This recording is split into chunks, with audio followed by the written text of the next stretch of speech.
Oi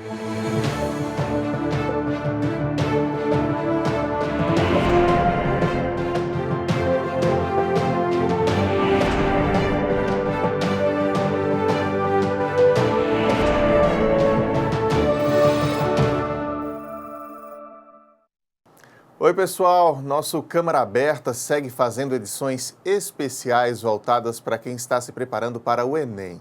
Ao invés de uma entrevista, nós temos uma aula aqui no estúdio. Oportunidade de saber do professor em que assuntos você deve se aprofundar mais. Hoje é dia da aula de Química. O professor Renato Júnior já está por aqui. Então, vamos estudar.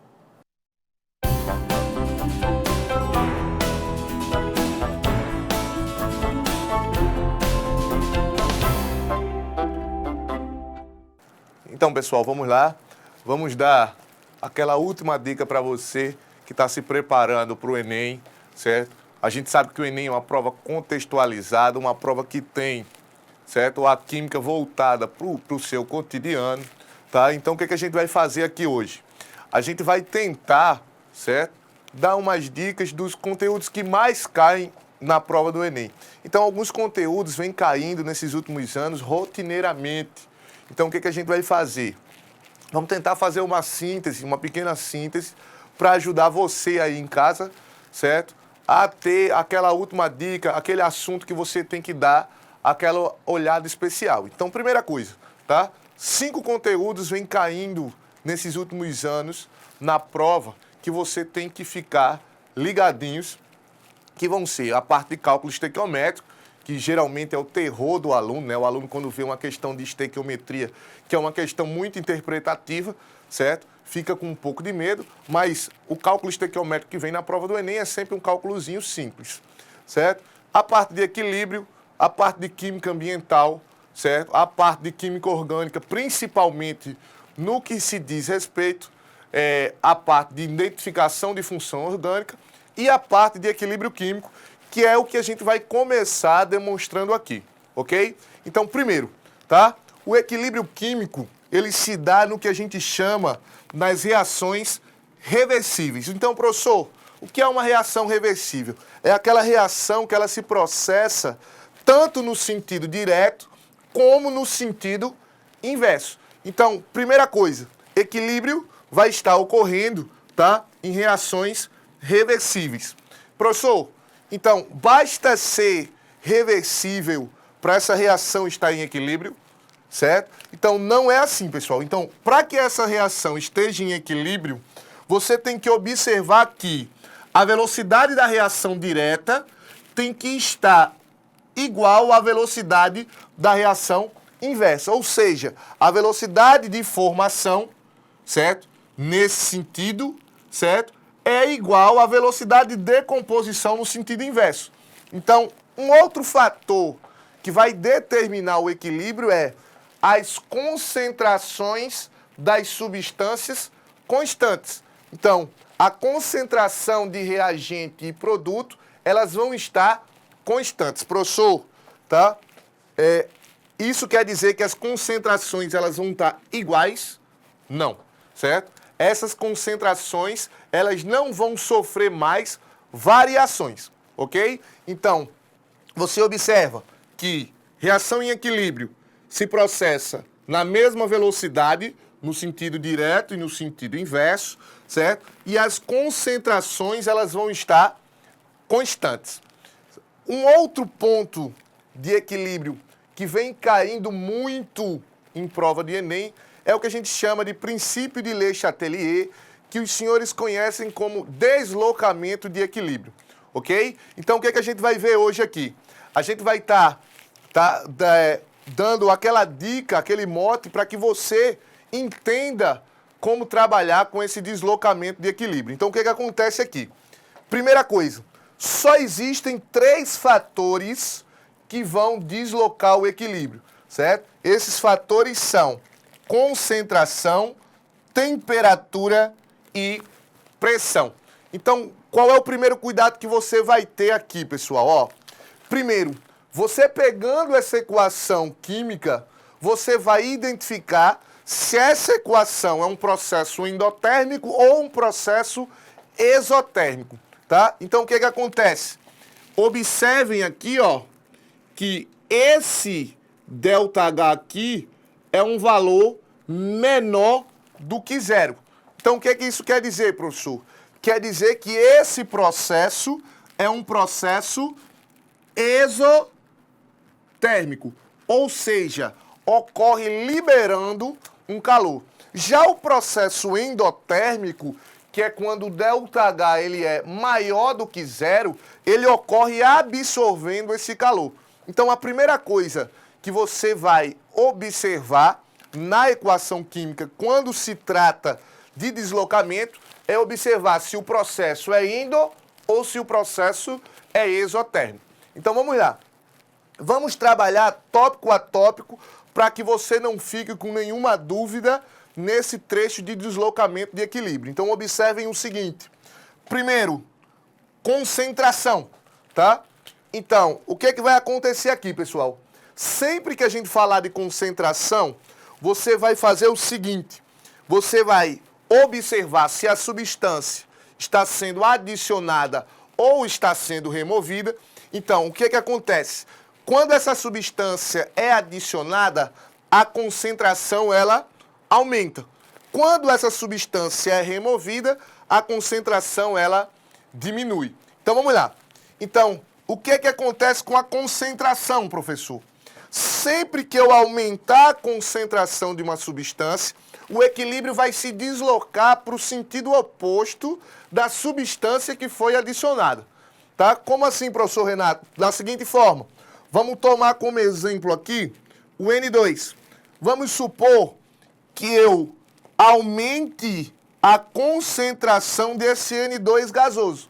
Então, o que vai acontecer? Aumento da concentração de N2. O equilíbrio vai se deslocar para a esquerda ou para a direita. Lembre-se que o aumento da concentração vai fazer com que seu equilíbrio ele se desloque para o sentido oposto da substância adicionada. Então, o que é isso, professor? Então, ó, adicionei N2. O meu equilíbrio ele vai se deslocar, ó, para o lado direito, tá? Para o lado direito. Então, observe, ó, se eu proporcionar aqui o aumento da concentração de N2, o equilíbrio vai se deslocar, certo? Para o lado direito, a fim de consumir a substância que foi adicionada para que seja restabelecido o equilíbrio. Então, o aumento da concentração vai estar deslocando esse equilíbrio para o lado oposto, para o sentido oposto da substância que foi adicionada. Professor, e no caso da diminuição da concentração, da retirada, certo? O que acontece, tá? Então, você vai ter aqui, ó, se você diminuir ou proporcionar a diminuição agora de N2, certo? Então, o que vai acontecer na diminuição, tá? Sempre que você diminuir a concentração, o equilíbrio vai se deslocar no mesmo sentido da substância que foi retirada. Ou seja, se o N2 ele está do lado dos reagentes, nesse caso aqui, quando eu diminuir essa concentração, o equilíbrio vai se deslocar para o lado, certo? Para o lado esquerdo, a fim de restabelecer mais uma vez o equilíbrio. Beleza? Então, olha só, concentração ficando claro, vamos trabalhar a temperatura. Então, está aqui, ó, o motivo de você identificar o processo sendo endotérmico ou exotérmico. Então, você lembra que quando eu comecei a falar do trecho de deslocamento, eu disse a você que, primeiro, identifique se o processo que é proposto na sua questão é um processo endotérmico ou é um processo exotérmico. E isso já vai lhe facilitar muito. Então, observe o seguinte. Ó, a temperatura, você vai ter o seguinte. Se eu proporcionar aqui o aumento dessa temperatura, o equilíbrio vai se deslocar no sentido da reação endotérmica. Se eu proporcionar, certo, a diminuição desse processo, tá? A diminuição da temperatura, o equilíbrio vai se deslocar no sentido exotérmico. Professor, como é que eu vou identificar qual é o sentido endo e qual é o sentido exotérmico da minha reação química. Observei o ΔH. Então, olha só, como o ΔH aqui é menor do que zero, eu já observo que é o processo que? Exotérmico. Então, o que acontece aqui, senhores? O sentido da reação direta sempre vai seguir o ΔH. Ou seja, como a reação é exotérmica, o sentido direto, ele é o quê? Exotérmico. Já o sentido inverso é o sentido endotérmico. Ok? Então, o que vai acontecer aí, pessoal? Professor, eu proporcionando o aumento dessa temperatura, meu equilíbrio vai se deslocar para a direita ou para a esquerda? Olha só, o aumento vai deslocar o equilíbrio no sentido endotérmico. Então, olha só, se eu proporcionar o aumento da temperatura dessa reação, o equilíbrio vai se deslocar para a esquerda. Se eu proporcionar a diminuição, tá? A diminuição da temperatura, o equilíbrio vai se deslocar para a direita, que é o sentido da reação exotérmica. Ok? Então, olha só, para a gente concluir essa parte de deslocamento, vamos trabalhar agora a pressão. Então, ó, quando você vai dar uma olhadinha no livro, esse aí fica até um pouco confuso para você. Então, você vai deslocar o equilíbrio no sentido da contração do volume ou da expansão do volume. Isso é muito simples de você identificar. Então, o aumento da temperatura, pessoal, da pressão, perdão, o aumento da pressão, você vai observar qual é o lado que existe o maior número de mols. Como assim, professor? Observe que desse lado dos reagentes, eu tenho, tá, 4 mols. 3 mols de H2 com 1 mol de N2. Então, eu tenho aqui, ó, 4 mols. Enquanto do lado dos produtos, eu tenho apenas 2 mols. Ok? Então, o que a gente vai fazer aqui, pessoal? Vamos trabalhar aqui, ó, pressão, tá? Então, vamos lá. O aumento da pressão vai deslocar o equilíbrio no sentido, aqui, ó, de menor número de mols. Enquanto a diminuição da pressão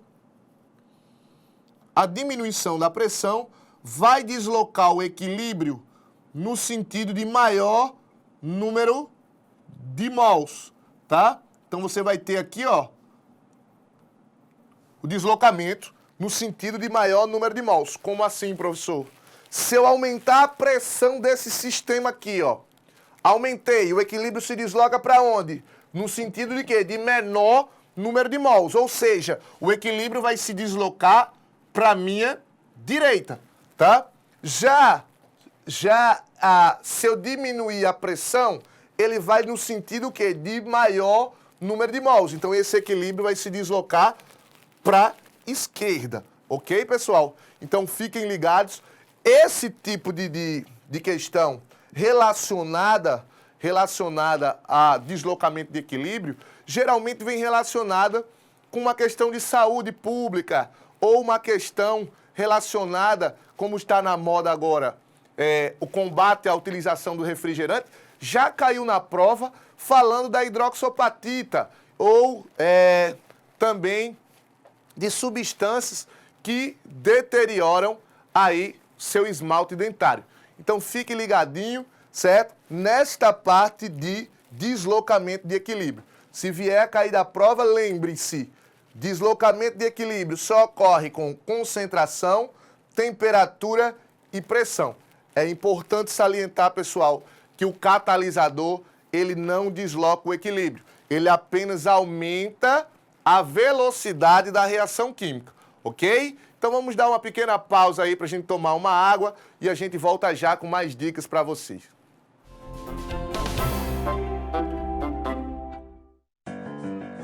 Você fica constrangido quando encontra uma pessoa com deficiência?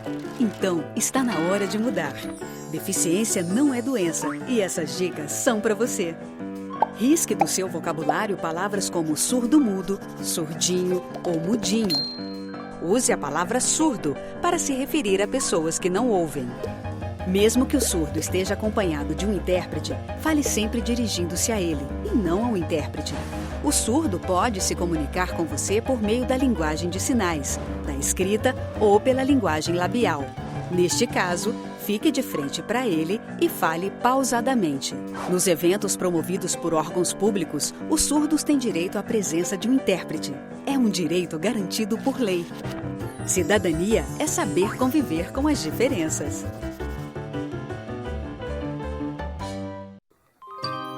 Essa é a nossa história. São lugares e monumentos para serem admirados. Vamos defender nosso patrimônio e manter essa memória viva. Essa é a nossa cidade. São praias e espaços verdes para curtir a natureza. Com a Câmara Municipal, vamos cuidar e preservar nossas belas paisagens. Se João Pessoa é o seu lugar, junte-se a nós. E vamos espalhar cuidados por aí. João Pessoa é o nosso lugar e a gente cuida. E aí, pessoal, deu tempo de tomar aquela água, retomar o fôlego. Então, vamos lá. Vamos voltar para a nossa aula agora, trabalhando um assunto, um conteúdo, certo? Mais interdisciplinar. O que acontece? O que o senhor está falando, professor? Essa parte da química ambiental, química do meio ambiente, pode vir também trabalhada na sua prova de ciências humanas e suas tecnologias, no que se diz respeito à parte de geografia. Porque a gente sabe que na geografia você tem, certo? A questão dos efeitos da natureza. Efeito estufa, chuva ácida. Então vamos dar uma olhadinha nisso para que você fique antenado nos processos químicos que estão ocorrendo no que diz respeito a esses processos no meio ambiente. Então vamos lá. Então, a gente vai estar trabalhando basicamente os compostos orgânicos relacionados à química ambiental. Quais são os principais, professor? A gente vai trabalhar os hidrocarbonetos. Por quê? Tá? O petróleo hoje é a grande pedida da vez, ou seja, é o que a gente conhece como ouro negro. O petróleo, vocês têm acompanhado um grande debate aí, certo? Relacionado ao petróleo e também aos combustíveis fósseis, que a gente vai dar uma olhadinha aqui agora. Então, o petróleo hoje, tá, é a principal fonte de obtenção de hidrocarbonetos. Primeira pergunta, professor, o que são hidrocarbonetos? São compostos formados unicamente por carbono e hidrogênio. Então, na sua composição, só pode existir carbonos e hidrogênio. Lembrando aos senhores que o carbono é um elemento tetravalente. O que isso quer dizer, professor? Quer dizer que, obrigatoriamente, o carbono ele tem que fazer 4 ligações. Então, vamos lá. Primeiro, quando fala desse processo do refino do petróleo, você tem que estar lembrando do processo de destilação fracionada. O que acontece? É uma coluna de fracionamento, certo? Separa as frações do petróleo. Esse processo é chamado do processo de craqueamento. Professor, o que é o processo de craqueamento? É quando você tem frações mais pesadas do petróleo sendo transformadas em frações menores através de uma reação catalisada. Então, você vai estar transformando cadeias maiores em cadeias menores a partir, certo, de uma reação catalisada. Então, professor, uma demonstração clara disso. Você vai estar trabalhando o seguinte, você vai começar de uma parte sólida do petróleo, certo? Cadeias muito grandes, transformando em querosene, gasolina, óleo diesel, através desse processo de craqueamento e destilação fracionada. Lembrando aos senhores que a densidade desses hidrocarbonetos são densidades menores do que 1, ou seja, esse hidrocarboneto tem uma densidade menor do que a densidade da água. Ok, pessoal? Então, não esquecer, tá? Processo de craqueamento, tá? Frações maiores transformadas em frações menores do petróleo pela diferença do ponto de ebulição. Lembra vocês, filhos, não pode esquecer isso. Professor, como é que eu vou diferenciar o ponto de ebulição de um hidrocarboneto? Quanto maior a massa, maior o ponto de ebulição, ok? Então vamos lá. Então, vamos trabalhar agora esse trecho óbvio relacionado ao petróleo no que se diz respeito a combustíveis fósseis. Primeiro, pessoal, lembrem-se, seu professor de geografia, mesmo seu professor de química, já deve ter falado para você que petróleo é, certo? É não renovável, ok? Professor, ele não falou não, mas fique ligadinho aqui na dica do professor Renato, que você vai acertar essa questão. Então, primeiro, petróleo, certo? Combustível não renovável, devido à grande escala de tempo necessária para que ele se renove, tá? Esse petróleo oriundo da decomposição de matéria orgânica. Então, olhem só, esses combustíveis fósseis, tá? Oriundo do petróleo, são ricos em enxofre, tá? Esse enxofre liberado vai proporcionar um efeito da natureza que a gente chama de quê? De chuva ácida. Você também já deve ter dado uma olhadinha nisso em casa. Essa questão de química ambiental, chuva ácida, efeito estufa, mais uma vez repito, vai estar na sua provinha. Então, olhem só, essa parte de chuva ácida, certo? Lembrando aos senhores que é ocasionada devido à alta concentração de óxido de enxofre e óxidos de nitrogênio, certo? No ar. Essas substâncias vão reagir, certo? Com o vapor d'água do ambiente ou mesmo com a própria água da chuva, produzindo a formação principalmente do que a gente chama de H2SO4, que os senhores conhecem isso bem, que é o famoso ácido sulfúrico. Esse ácido sulfúrico vai proporcionar alteração no pH dos solos, ou seja, vai proporcionar uma acidificação desses solos, certo? Prejudicando, obviamente, plantios de algum tipo de vegetais, tá? Vai proporcionar também alteração no pH das águas dos rios e lagos. Lembrando aos senhores que a gente viu como a gente trabalhou o equilíbrio no bloco anterior. Lembrando aos senhores que, tá? Vamos aqui, ó. Lembrando que o pH, ele é relacionado da seguinte forma, tá? Ó, se eu tiver um pH, tá? Vamos colocar aqui rapidinho para vocês a escala do pH. Então, o que que você vai ter? Se eu tenho pH igual a 7, eu tenho uma substância de característica neutra. Se meu pH, certo, é menor do que 7, eu tenho uma substância de característica ácida. Se meu pH é maior do que 7, eu tenho uma substância de característica básica. O que isso quer dizer, professor? Que com essa chuva ácida você está proporcionando a diminuição do pH dos solos. Então, o que que acontece, professor? Então, vamos lá à frente, tá? Degradação de monumentos históricos. O que isso quer dizer, professor? Você vai ter uma corrosão desses monumentos que são basicamente compostos de carbonato de cálcio, certo? Que são a composição também do mármore e da pedra-sabão. São a composição básica do mármore e da pedra-sabão, carbonato de cálcio. Então, o que que acontece, senhores? Tá? Esse ácido sulfúrico vai reagir com esse mármore, principalmente, tá? Transformando esse mármore em gesso. Isso vai levar à degradação desses monumentos. Um outro efeito relacionado à queima desses combustíveis fósseis, os senhores sabem que, tá, essa queima libera uma quantidade de CO2, que é o famoso gás carbônico.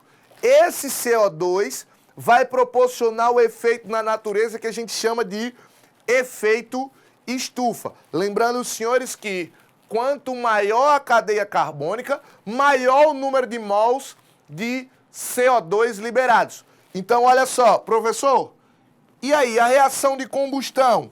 Lembra os senhores que quando a gente está relacionando aqui, tá? Queimas de combustível, então vamos fazer bem rapidinho aqui o seguinte, tá? Deixa eu dar uma apagadinha aqui. Então vamos lá. Olha o que a gente vai fazer aqui. Então, ó, vamos pegar a gasolina, certo? Que é, os senhores já viram aí o C8H18. Então, o que a gente vai proporcionar aqui? Professor, o que acontece? Esse combustível vai reagir com oxigênio, certo? E vai produzir o quê? CO2 mais água. Então, primeiro de tudo, toda a combustão completa é aquela combustão que vai estar liberando dióxido de carbono e água. O que você tem que estar ligado, pessoal? Você tem que estar ligado no balanceamento dessa equação química. Professor, por quê? Você observa nas questões que envolvem quantidades de energias nos últimos Enems, quantidade de energia liberada pela queima desses combustíveis, vai ocorrer o seguinte, geralmente ele fala para o mesmo número de mols, para uma mesma quantidade de energia. Então, primeira coisa, observe se sua equação química está balanceada corretamente. Então, olhem só, observe, o número de carbonos existente no composto vai ser exatamente o número de mols de CO2 liberados. Então, você tem 8 carbonos, 8 mols de CO2 liberados.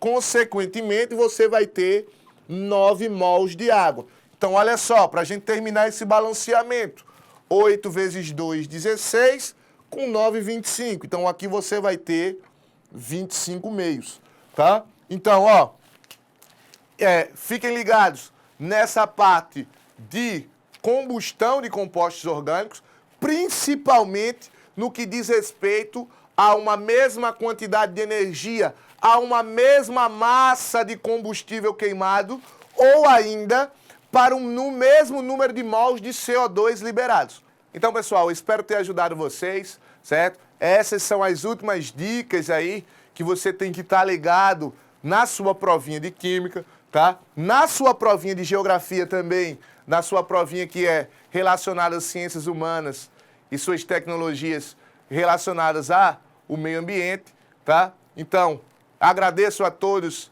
que estão aí, boa prova, tá? Sucesso para vocês e acreditem que chegou a hora, chegou a vez de vocês. Boa prova! Muito obrigado ao professor Renato pela aula de hoje, todo mundo atento aqui às dicas. E eu lembro a você de casa que essa aula está disponível no nosso canal no YouTube e também na nossa fanpage, facebook.com. Bom estudo para todo mundo, boas provas e até a próxima.